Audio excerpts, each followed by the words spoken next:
تو وہ پروگرام مکمل کرنے کے بعد میں واپس آیا اور 6 مہینے کے بعد میں اپنے انتظامات کر کے پھر وہاں گیا، 1.5 سال وہاں رہا. پھر جب میں وہاں سے واپس آیا تو بڑے دلچسپ حالات ہوئے. جب میں وہاں سے واپس آیا تو یہ 1995 کی بات ہے، اور جب میں واپس آیا تو جو نظریات میں وہاں سے لے کے آیا تھا، جب میں وہ نظریات پیشنٹس کے والدین یا فیملی ممبرز کے سامنے پیش کرتا تھا تو ان کو پسند نہیں آتے تھے. وہ کہتے پہلا والا کام ٹھیک ہے. اور میرے جو ڈاکٹرز تھے جو میری ایبسنس میں بہت اچھا کام کرنے لگے تھے، 7 ڈاکٹر تھے جو کہ میری ایبسنس میں وہاں کام کرتے تھے، تو انہوں نے مجھے کہنا شروع کر دیا کہ آپ نہ آیا کریں یہاں، آپ ہمارے گاہک خراب کرتے ہیں. تو میں نے کہا ٹھیک ہے، اگر آپ چاہتے ہیں کہ میں نہ آیا کروں تو میں کچھ اور سوچتا ہوں. تو میں نے پھر یہ ڈائبیٹکس انسٹیٹیوٹ بنانے کا سوچا، کیونکہ میری ٹریننگ کا کچھ حصہ ڈائبٹیز کاؤنسلنگ کے ساتھ بھی ریلیٹڈ تھا، جو بوسٹن میں جوزلین ڈائبٹیز سینٹر ہے. پلس میں نے سوچا کہ کراچی میں صداقت کلینک سٹارٹ کر لیتے ہیں، مری میں سٹارٹ کر لیتے ہیں. تو میں توسیعی منصوبوں کی طرف چل پڑا. آپ سمجھیں کہ میں نے جو کچھ بھی وہاں سے سیکھا تھا 1994 سے لے کے 2000 تک اس کو بالکل امپلیمنٹ نہیں کیا، کسی نے کرنے نہیں دیا. 6 سال گزر گئے اور اس 6 سال میں آرگنائزیشن بن گئی مری میں، کراچی میں ڈائبیٹکس انسٹیٹیوٹ اسٹیبلش ہو گیا. اور سڈنلی پھر ایک قدرتاً اپرچونٹی آئی کہ کراچی کے ایک صاحب نے مجھ سے رابطہ کیا. جو میں کراچی گیا ہوا تھا تو وہ مجھے ملنے آئے. انہوں نے خبر رکھی ہوئی تھی کہ میں کب کراچی آتا ہوں، تو وہ مجھے ملنے آئے اور انہوں نے اپنی بیٹی کے علاج کے بارے میں مجھ سے بات کی. اور میں نے ان کو پوچھا، جیسے رسماً پوچھتے ہیں کہ آپ کو کیسے پتہ چلا، تو انہوں نے کہا کہ ہم نے ہیزلڈن میں رابطہ کیا تھا تو انہوں نے آپ کا بتایا، اور پھر ہم ڈھونڈتے ڈھونڈتے آپ تک آئے کہ وہاں ہمارا ایک گریجویٹ ہے تو اس سے آپ علاج کرائیں. اور انہوں نے مجھ سے جب بات کی تو انہوں نے اسی علاج کی بات کی جو وہاں ہوتا تھا اور جو میں نے سیکھا تھا اور کبھی امپلیمنٹ نہیں کیا تھا.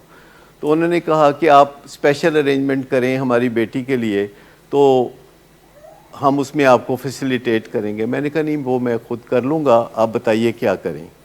تو پھر یہاں پہ لاہور میں ہم نے کہا کہ جو ڈائبیٹکس انسٹیٹیوٹ کے اوپر جو کمرے ہیں، جس کو آج کل اولڈ بلڈنگ کہتے ہیں، تو وہاں 8 کمروں کا ایک سیٹ اپ بنایا جس میں وہ لڑکی آئی، ان کی بیٹی آئی، اور خالص اس کے علاج کے لیے سارا ماحول بنایا گیا اور اس میں وہ علاج امپلیمنٹ کیا گیا انڈر دی نیم آف ولنگ ویز. پہلے صداقت کلینک ہوتا تھا تو انڈر دی نیم آف ولنگ ویز وہ علاج امپلیمنٹ کیا گیا.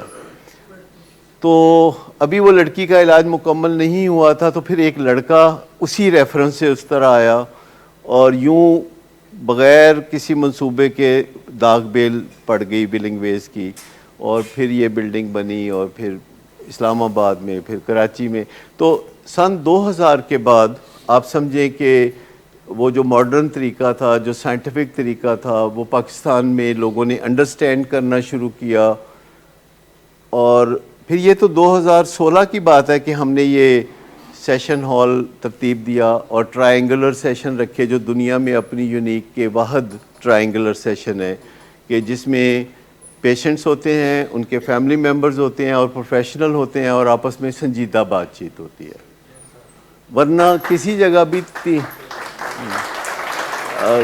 جگہ بھی ٹرائنگولر سیشن نہیں ہوتے. یا تو ڈاکٹر مریض سے ملتا ہے یا پھر ڈاکٹر ان کی فیملی سے ملتا ہے. مریض کہتے ہیں کہ یہ فیملی کو ہمارے خلاف سکھاتے ہیں، پلستر کر دیتے ہیں یا کوئی اس طرح کی باتیں کرتے ہیں. ٹرائنگولر سیشن میں بات ساری سامنے ہو رہی ہوتی. اور مجھے وہاں بھیجا گیا تھا بریف پیریڈ کے لیے کہ میں اس کاؤنسلنگ کو سیکھ سکوں جو ڈائبٹیز کے مریضوں کے لیے کارآمد ہے اور بہت سملر ہے، الکوہلزم کی کاؤنسلنگ کے ساتھ بہت سملر ہے. اور اسی وجہ سے مجھے خیال آیا کہ ڈائبیٹکس انسٹیٹیوٹ بناؤں انہی لائنوں پہ. تو میں نے کہا اچھا، صداقت کلینک کے مریض اور فیملیز اور ڈاکٹرز مجھے نہیں کام کرتے دیکھنا چاہتے تو میں کوئی اور کام کر لیتا ہوں. کیونکہ اکثر جو بھی نظریات میں جو وہاں سے سیکھ کے آیا تھا جو میں پیش کرتا تھا تو وہ اتنے ایکسیپٹیبل نہیں تھے، اور آہستہ آہستہ پھر چیزیں، ماحول بدلتا گیا، وقت بدلتا گیا، لوگ سمجھدار ہونا شروع ہو گئے. پھر یہ وہی زمانہ تھا جب پاکستان میں یہ اسمارٹ فون آیا، پھر لوگوں کو روشنی ملی. ہر سال میں ابھی بھی جاتا ہوں اور سارا کچھ سیکھ کے تازہ چیزیں بھی آتا ہوں، بلکہ اب میں کچھ ٹریننگز بھی دیتا ہوں. لیکن میں آپ کو بتاؤں ایک حیران کن بات، کل میں ریس کورس پارک گیا، وہاں ایک میلہ لگا ہوا ہے، اور اس میلے میں بڑے بڑے مزے کے کھانے ہیں. وہ ہم نے کل وہ ساگ کھایا اور مکئی کی روٹی اور یہ چیزیں وغیرہ وہاں کھائی. تو میں نے دیکھا کہ وہاں ایک بک سٹور تھا. اس بک سٹور میں ایسی کتابیں تھیں جو 30 سال پہلے کوئی سوچ بھی نہیں سکتا تھا کہ پاکستان میں کہیں بھی اویلیبل ہوں گی. یعنی اس بک سٹور میں، جو ایک میلے ٹھیلے میں بک سٹور تھا، وہاں کم از کم 50 کتابیں سامنے پڑی تھیں جو کہ امریکہ کی پبلش کتابیں تھیں، اور ان کو یہاں پبلش کیا گیا تھا، اور سستے داموں 300-400 کی پرائس میں. جیسے ایک کتاب تھی رچ ڈیڈ پور ڈیڈ، آپ میں سے ضرور کسی نے پڑھی ہوگی یا سنی ہوگی. رچ ڈیڈ پور ڈیڈ، وہ کتاب وہاں موجود تھی. اور ایک بچی ان سے کہہ رہی تھی کہ 300 دی سستی کرو، 300 دی مہنگی ہے. تو میں نے اسے بتایا کہ یہ 3000 روپے دی کتاب ہے جڑی تینوں 300 دی مل رہی ہے. 300 دی تو فوٹو کاپی نہیں ہوندی.